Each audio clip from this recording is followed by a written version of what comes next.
So I know there's a good chance Dr. Wolf is going to do a video on Pipp because he's done a couple of videos already asking the question, what's next for the main 5 characters individually? Like, he's asked it about Hitch, he's asked it about, Izzy, and he's asked it about Sunny.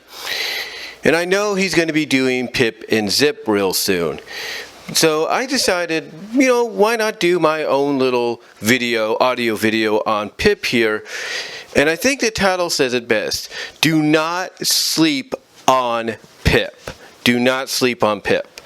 And the reason I say this is because you already got some people comparing her to Rarity, even though some people have said that Izzy is like Pinkie Pie with a bit of creativity of Rarity blended in for good measure and all that. And that is true. That is true because people will say, well, you see Rainbow Dash and Fluttershy in. Well, I wouldn't say Rainbow Dash and Fluttershy, but you see Rainbow Dash and Applejack in Zip. You see, Fluttershy and Applejack in Hitch. You see Sunny. You see you see Twilight and Sunny with a bit of Fluttershy thrown in. And then you see, someone like Pipp, and you say, well, that's Rarity, but that's also not just Rarity, but that's also a bit of Rainbow Dash, as crazy as that sounds, because that is loyalty, despite her being, angry and, her having a bit of an ego at times, or at the beginning when we first see her, because of the social media and stuff like that. So you can say she's a blending of Rainbow and Rarity, there's no doubt, but leaning more in the favor of Rarity from what a lot of people have seen. The only thing that they feel has replaced, the fashionism, or the fashion taste, fashion creativity of Rarity, with Pipp is the love for social media and all that. But that also plays into a bit of that Rainbow Dash persona I think she has as well, the ego and all that, having the fans and everything like Rainbow did. Now, however, like I said, with Pipp, you don't want to sleep on her. Because as I've mentioned in my reviews, and I've mentioned in several videos last week, everybody, because you make that comparison, you see the comparison to Rarity, and everybody at first, from Silver Quill to Dr. Wolf to Lightning Bliss, all the notable Brony Pegasisters, analysis and reviewers, even Firebrand, and all of them, and Thespio, Voice of Reason, the list could go on.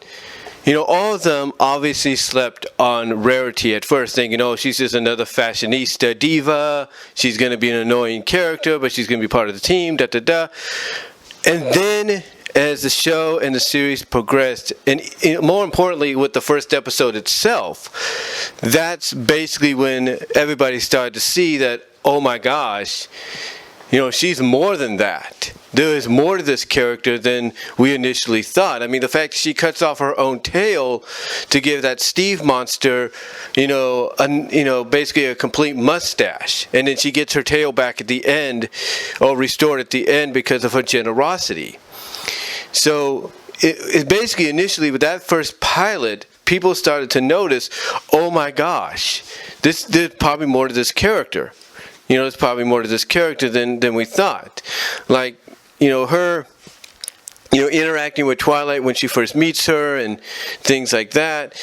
It's like you started to notice there was something more about her, even though people still had the reservations.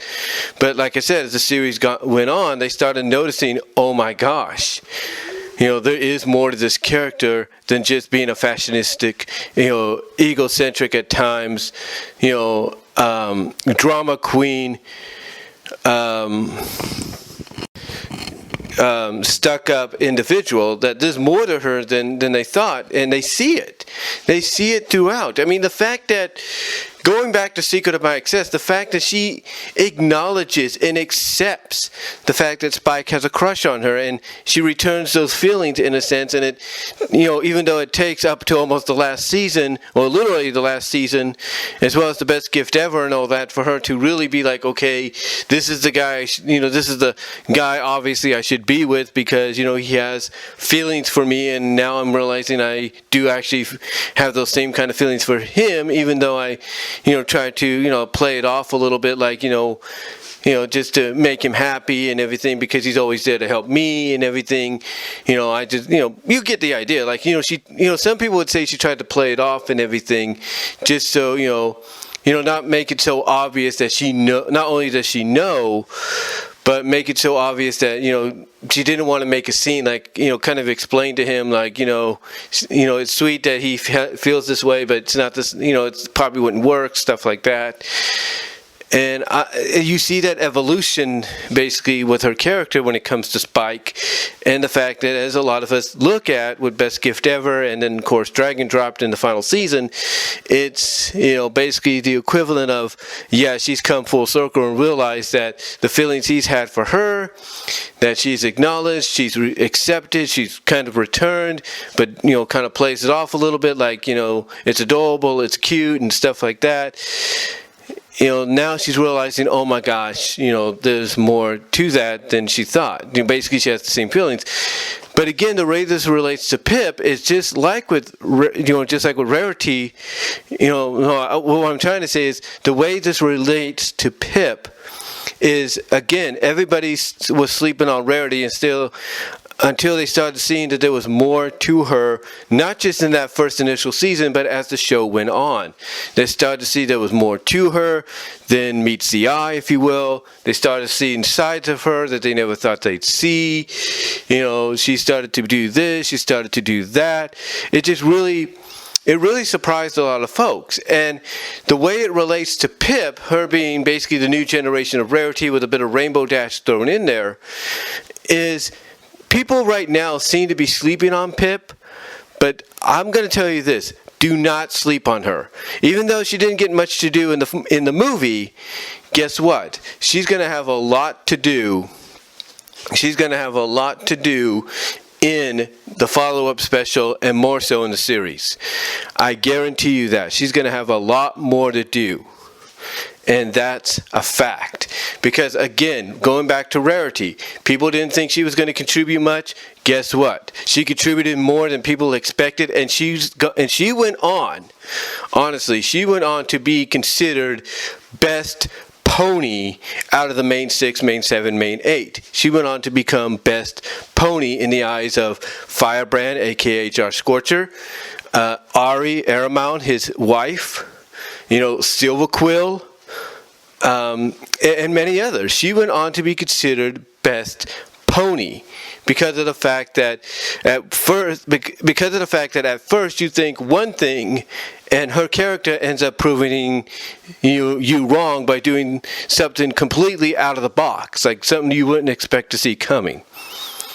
And to me, how this connects and relates to Pipp Petals, Princess Pipp Petals, is the fact that do not sleep on her, because she herself is going to probably, be more than what you expect. She's probably going to do more than what you expect. She's going to be like Rarity in a sense, very identical, but not in the way that, stuck up, drama queen kind of stuff like that. Not in that sense, but more along the lines of she's going to be like Rarity, where you're going to see things, from her you would not expect. You're going to see her do things out of the box like Rarity did. She is going to surprise you. And to me, even though she didn't do too much in the movie, the reason for that is because the saving that moment, the saving, the opportunity, for her to do more when it comes to the series and the follow-up special. So again, do not sleep on Pipp. Do not sleep on her. Because here's the thing, even though she didn't do too much, you saw hints of what she's capable of doing, and believe me, if you could just, with those hints, with just those hints, I'm telling you right now, don't sleep on her, because she will surprise you. But that's all I'm going to really say, guys. Let me know what your thoughts are down below. Comment if you like. Live chat during the premiere, your thoughts as well. Like the video. Check me out at BW Rosas on all your favorite audio podcast locations except for Pandora. As well as check me out at BW Rosas on Vimeo for some content there you can't get on YouTube due to copyright reasons. As well as check me out at Teespring and check me out on Patreon at BW Rosas Brian Walmer to help support me and expand the brand there. So until next time, guys, I will talk to y'all later.